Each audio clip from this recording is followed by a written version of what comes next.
Ya, gue rasa Madrid layak takut sama Barcelona musim ini. Dan grupnya itu selalu gampang gitu. City itu selalu dapat grup gampang. Yang rugi 2 poin itu AC Milan. Ya. Itu definitely AC Milan main di harus kandang. menang. Ini loh, orang bego kalah dengan orang pintar. Orang pintar kalah dengan orang hoki. Nah, coach ini di samping pintar hoki. Lo jangan pernah taruh nama dia. Coach, udah mulai ada suara. Tepatkah pembelian Onana?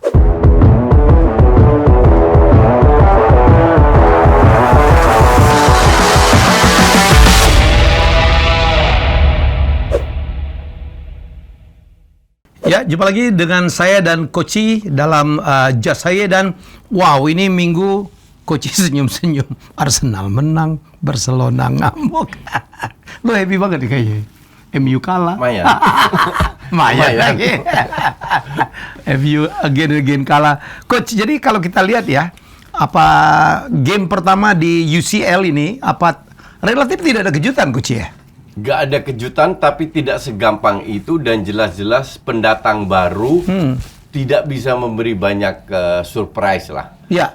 Jadi semua ya sesuai dengan prediksi lah, kira-kira udah tahu siapa yang menang. Walaupun kayak Madrid itu terseok-seok sampai di injury time baru dapat goal scrimmage jatuh dari langit, tapi mereka layak menang. Sementara ini baru match pertama dan ada juga tim-tim yang ekspektasinya menang ternyata nggak menang ya. Kayak apa ya? Kayak Celtic yang harusnya mempersulit Feyenoord atau Sevilla yang harusnya menang di kandang. Ya. Galatasaray yang dibilang satu grup sama MU tapi bahaya karena ada Ziyech, ada Icardi, ada Mertens, banyak pemain bintang lah, mantan bintang lah. Draw dengan Copenhagen. Ternyata draw dengan 2-2. Copenhagen di kandang sendiri. Jadi ya memang UCL ini nggak gampang ya kita lihat contoh paling bagus Madrid lah, itu kesulitan sekali untuk. Dan saya kaget lah Union Berlin. Tim barangkali pendatang baru nggak ngetop amat gitu. Sekali. Sampai menit ke 90 plus bisa nahan. Ya walaupun gue pikir draw tuh. Bonucci ya gue pikir juga ini kesalahan hanya satu pemain yang dia tidak memberikan ruang kepada pemain Madrid yang melakukan di shoot lah itu terus terjadi scrimmage. Walaupun yang cetak gol Bellingham tapi dia benar-benar the right man at the right place. Jadi bukan dari sebuah skill individu atau set play yang benar, itu benar-benar gol jatuh dari langit. Dia udah jatuh tuh kayak Coach ya. Gue lupa. Iya. Cuman itu gol cuman didorong gitu doang. Gol aneh lah kasarnya gitu.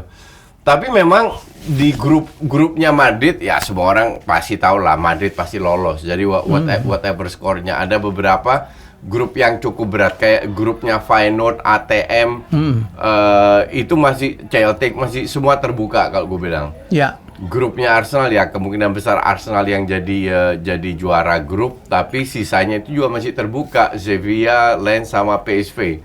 PSV kemarin dibantai. Ya. Cuman layak dibantai juga. Tapi gue yakin PSV akan bangkit karena gue lihat PSV di bawah Peter Bosz jauh lebih bagus daripada PSV di bawah Van Nistelrooy. Oke.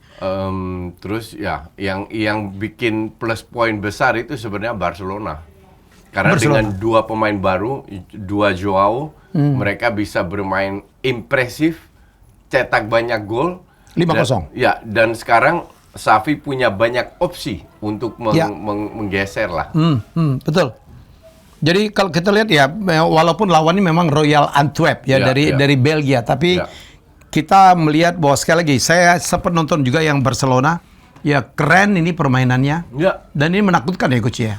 Ya, gue rasa Madrid layak takut sama Barcelona musim ini karena ya berkat 2 pemain itu yang Joao Felix di Liga juga sudah cetak gol, Cancelo media bilang sangat membantu Frenkie de Jong, mereka cocok. Ya selama nggak ada yang cedera aja, cedera akan ketat di La Liga siapa yang jadi juara Liga. Saya pikir nyesel tuh ya Atletico Madrid membuang atau tidak memanfaatkan Joao Felix ya hanya karena konflik dengan pelatih ya. Iya, ini lebih emosi lah.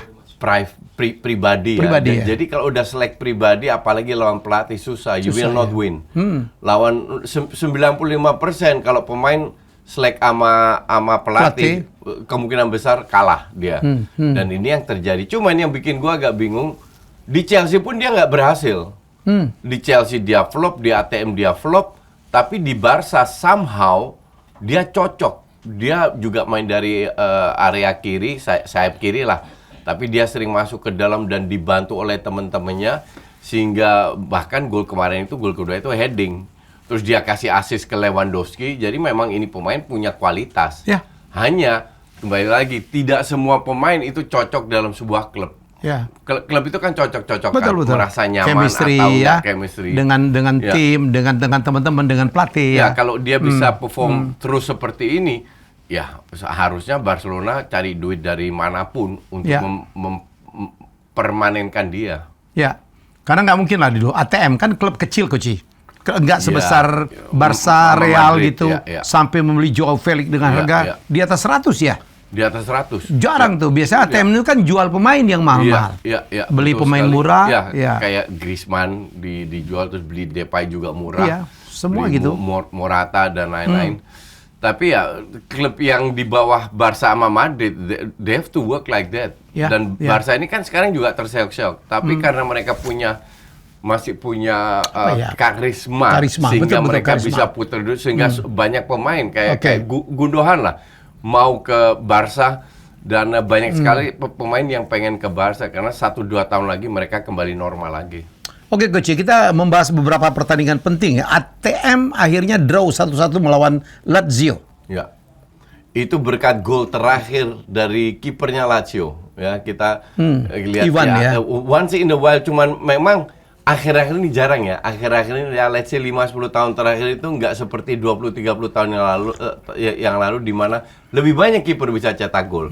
Sekarang itu sangat jarang, tapi kemarin value-nya luar biasa, nggak kalah dan bukan hanya dapat 1 poin, tapi Ya. menggagalkan ATM mendapatkan 3 poin.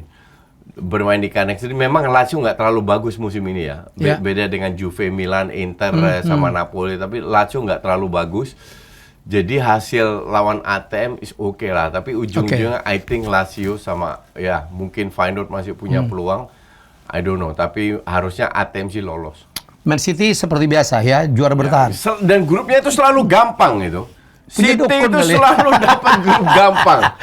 Makanya Red gua Star bilang, Belgrade siapa ya? I mean, walaupun mereka tertinggal terlebih dahulu, akhirnya kesalip dengan 3 gol, tapi ya nggak ada Kevin De Bruyne, nggak ada si Gundogan, dia pasang Alvarez sebagai perannya kayak Bruno di belakang striker, dan Alvarez cetak 2 gol.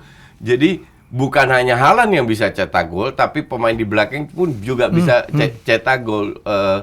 Apa namanya? Ya, this is City.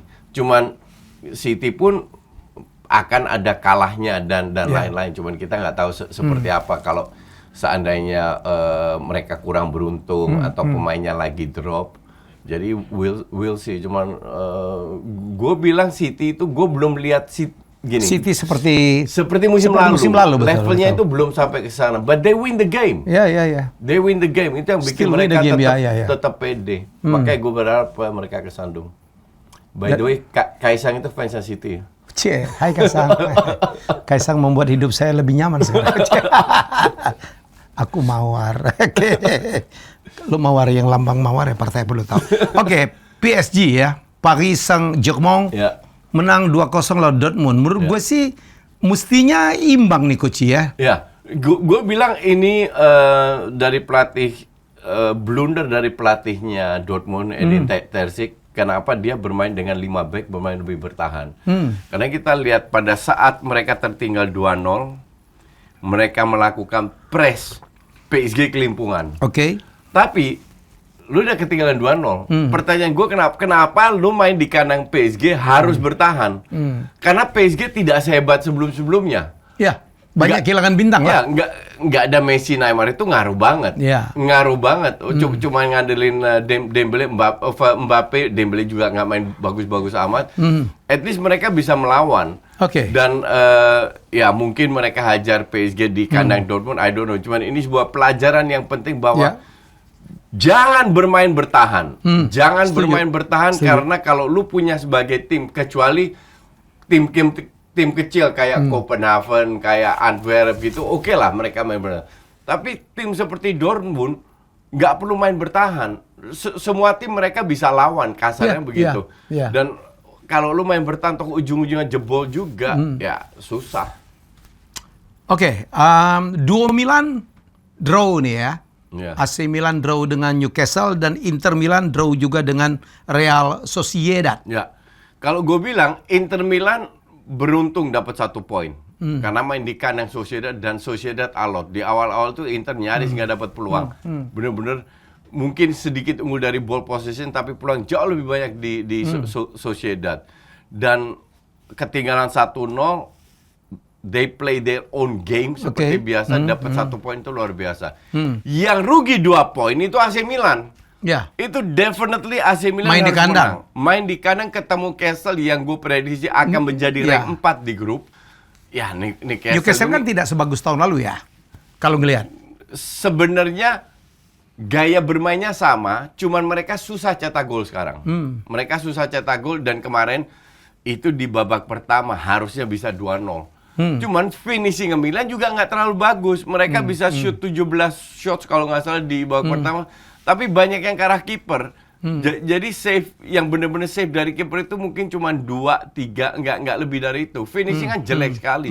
Dan ya gue juga bilang ini kebetulan gue nonton karena gue jam 2-nya ada live commentary kan PSG Dortmund. Jadi gue belum ngantuk. Gue nonton match ini.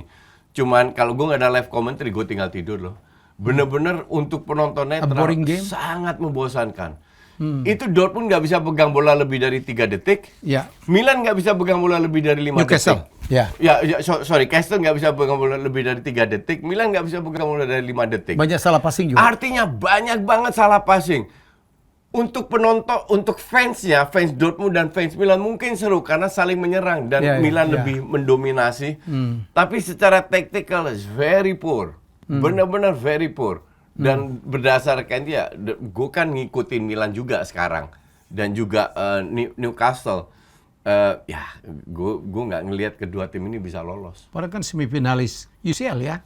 Inter, AC Milan. Kalau Inter masih oke. Kalau Inter masih oke. Walaupun draw juga ya. Ya, Milan mah enggak. Mereka harusnya mereka kalau mau punya harapan match kemarin itu dihantam. Nanti ketemu di kandang Newcastle, can you win? Nggak jelas. Belum tentu juga. Oke, tim Italia yang bagus tuh Napoli ya.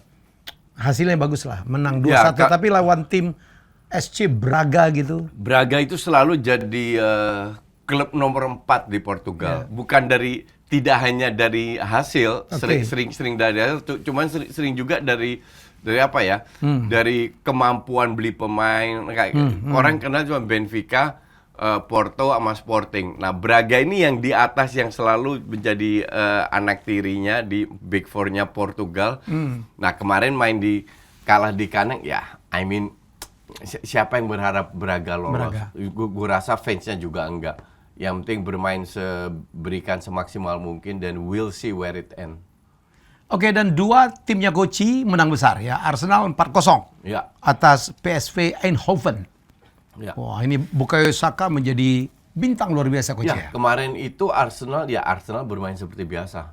Seperti biasa di Liga. Memang PSV ini apa ya? Karena mereka terlalu banyak pemain mediocre. Sehingga PSV ini mainnya bagus as a team, tapi di Eredivisie. Ketemu Arsenal yang memang lagi on fire. Lagi naik daun. Bahkan Peter Bosz pelatihnya bilang, ya, gue boleh kalah 4-0, tapi gue enjoy pertandingannya. Arsenal bermain luar biasa. Layak kalah. Tapi bukan berarti PSV tidak punya peluang. Pasti punya peluang, karena mereka masih main di kandang sendiri. 2 tahun lalu di UEL, PSV menang lawan Arsenal loh. Ya, Arsenal masih main. Tersingkir di babak awal ya. Itu PSV menang lawan Arsenal. Dan lawan itu bukan impossible. Cuman Arsenal ini selama tidak ada banyak yang cedera signifikan, itu progresnya lumayan bagus. Jadi nggak tergantung oleh kemarin Gapsus cetak golnya keren, Odegaard cetak gol, Saka cetak gol. Yang cetak gol ya itu aja. Dan tahun lalu Arsenal bermain konsisten karena hampir tidak ada pemain yang cedera ya Coach ya. Tidak seperti apa season-season sebelumnya. Season, ya betul sekali, dan itu sebuah plus point. Cuman sekarang benchnya lebih bagus kan. Nah, yang praktis hilang agak ke apa namanya? Satu orang yang cedera itu kan cuma Timber. Timber ini kan bisa bilang kalau dia fit jadi starter, ya kan? One of the best. One of defender, the best. Back kanan, center back, DM. Tapi bahkan back kiri main di Arsenal, dia belum pernah main di posisi back kiri, tapi dia bisa.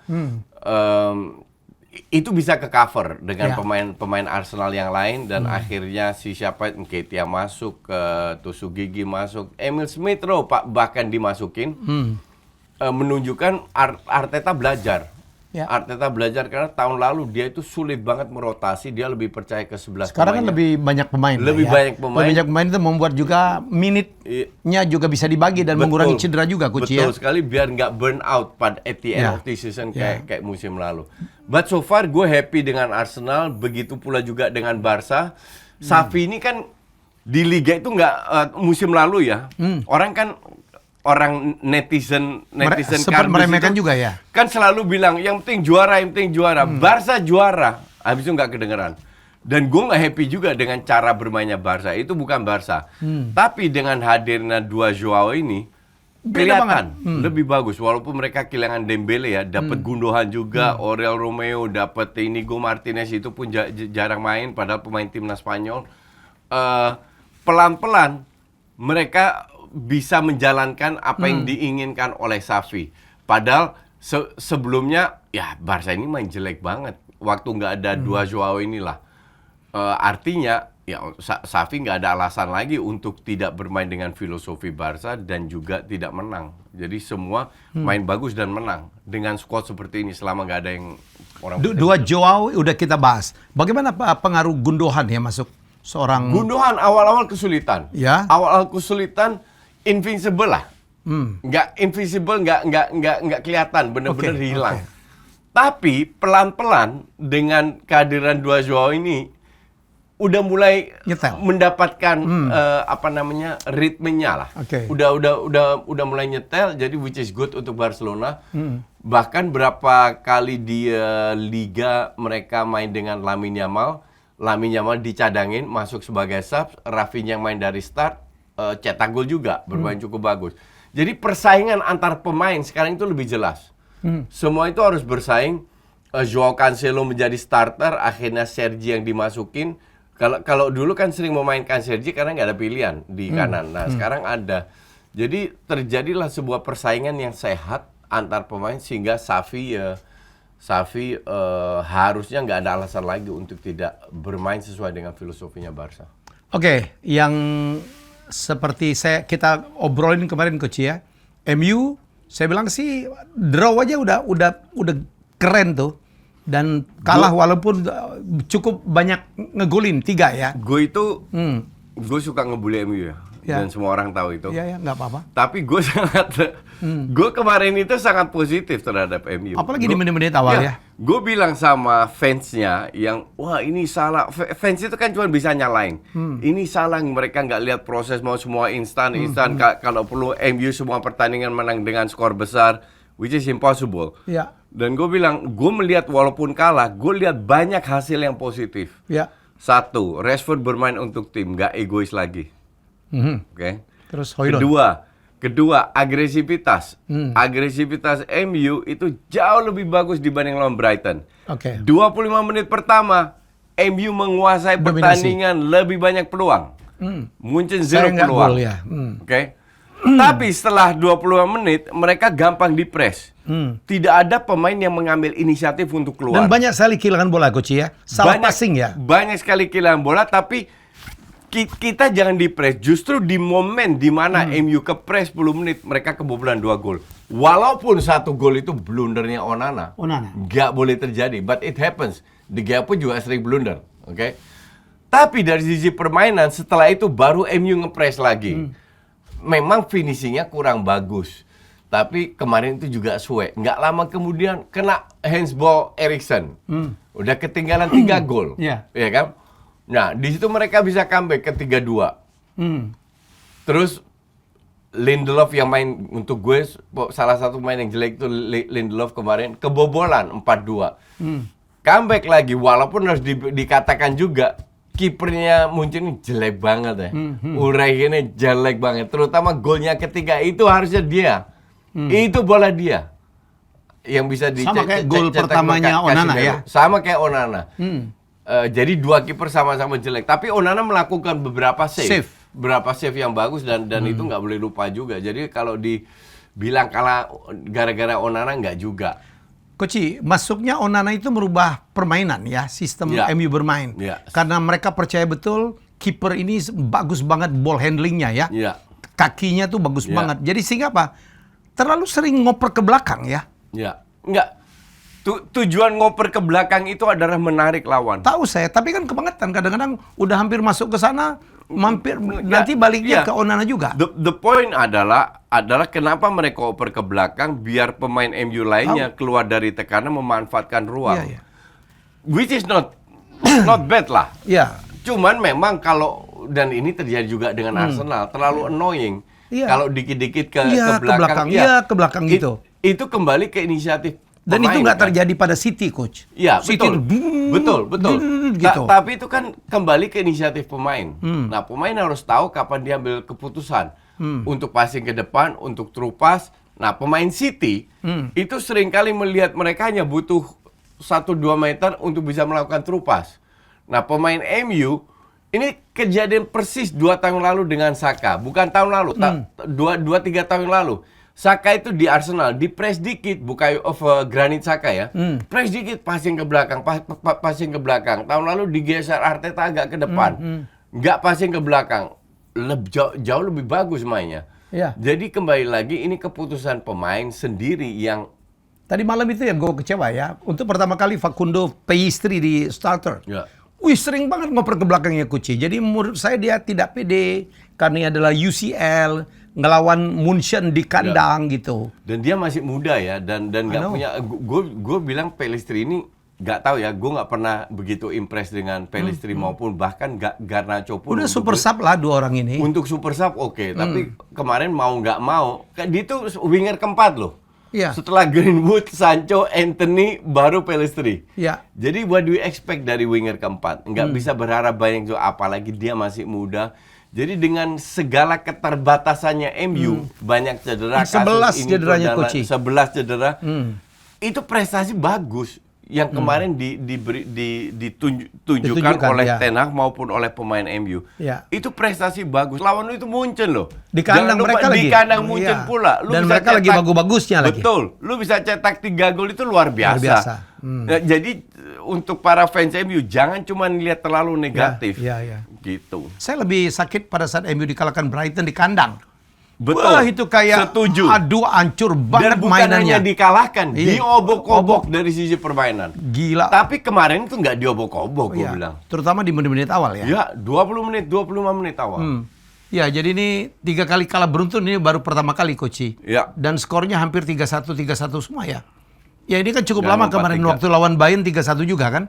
Cukup lama gitu. Jadi Koci udah mulai ada suara, tepatkah pembelian Onana bagi MU? Kalau gini gue rindu satu nama, De Gea, lebih safe. I don't agree. Kita tidak bisa menilai kiper hanya dalam 5-6 pertandingan. It's just not fair. Ya kan? Bahwa Onana, orang lupa bahwa dia itu juga melakukan banyak saves. Bahwa banyak kesalahan, iya, betul, I agree.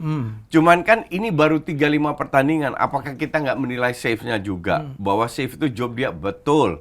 Tapi kan nggak fair aja hanya melihat dari kesalahan satu. Kan dia ada plus poinnya, tapi ada kekurangan juga.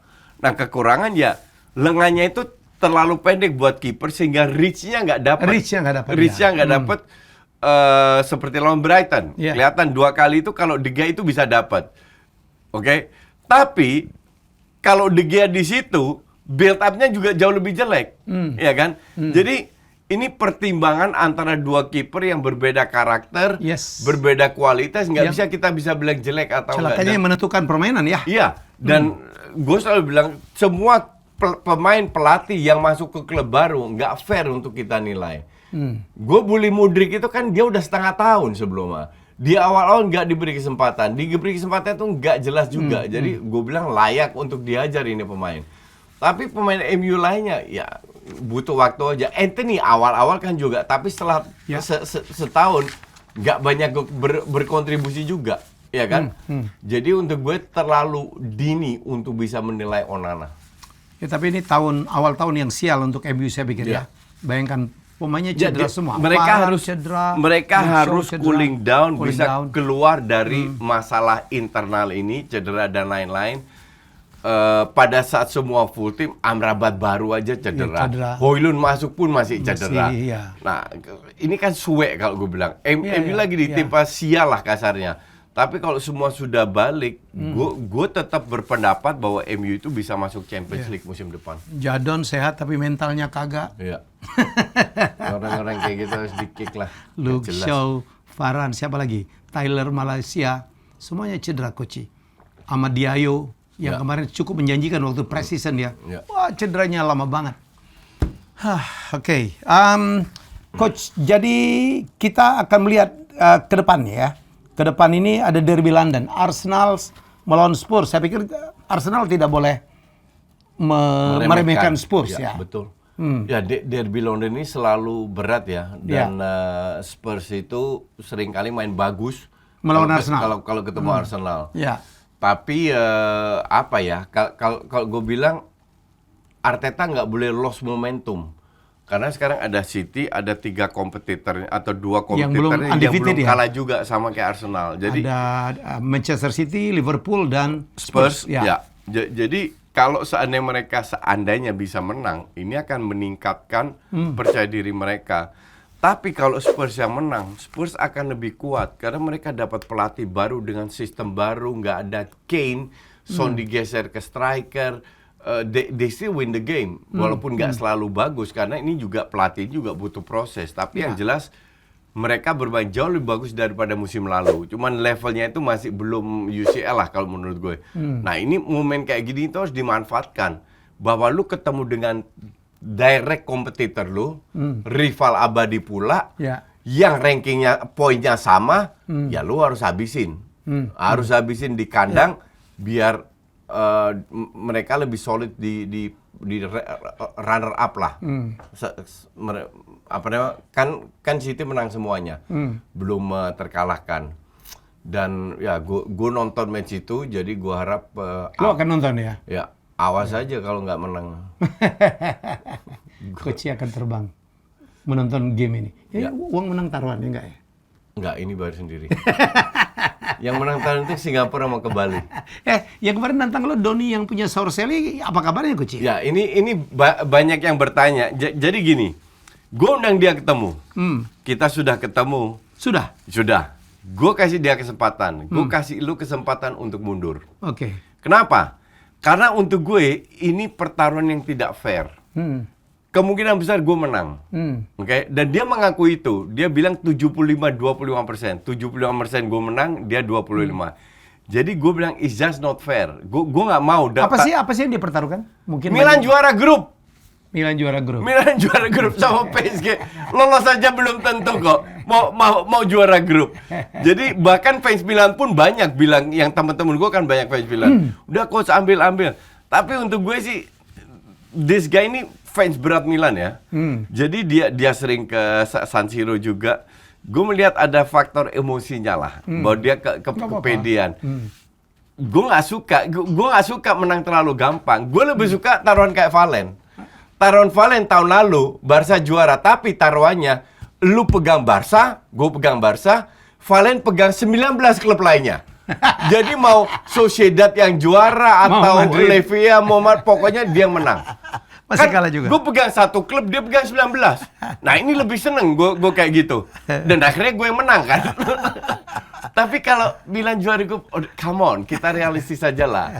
Jadi akhirnya gue bilang, gue kasih dia kesempatan untuk mundur dan dia akhirnya dia kasih opsi gue cari sponsor. Cari sponsor, jadi kita timbal baliknya kita berikan engagement kepada sponsor. Yang kalah sponsor yang bayar, jadi yang kalah nggak usah bayar. Nah, itu tugas dia. Tapi kalau nggak jadi pun nggak masalah, karena this is for me too easy untuk menang. Gue nggak suka yang terlalu gampang. Ya? Lawan Hanif selalu celebrate ya? Iya. Kalau Hanif ya. Hanif itu kepedean itu. Kepedean. Wah, pinter Anda. Iya. Kalau taruhan udah Hanif kepedean. Jangan ya gini loh, orang bego kalah dengan orang pintar. Orang pintar kalah dengan orang hoki. Nah, coach ini di samping pintar hoki. Lo jangan pernah taruh nama dia. Oke, coach. City Nottingham. Pasti City lah ya. Mainnya di City lagi. Yang jelas Nottingham pasti parkir bis.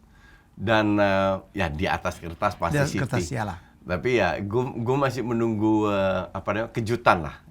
Kejutan di mana tim City bisa nggak usah kalah, seri aja, hilang poin lawan tim-tim kecil. Ya. Dan gue nggak tahu kapan. Dan itu terjadi pada City berapa kali juga ya? Ya. Lawan Giant dia menang. Awal-awal kan kesulitan tuh City. Maka ketinggalan 8 poin sama Arsenal. Arsenal ya. Tapi ya, we'll see. Itulah indahnya IPL, nggak bisa diprediksi. Dan jeleknya Arsenal selalu di game-game terakhir, itu udah mulai turun ya, Coach ya.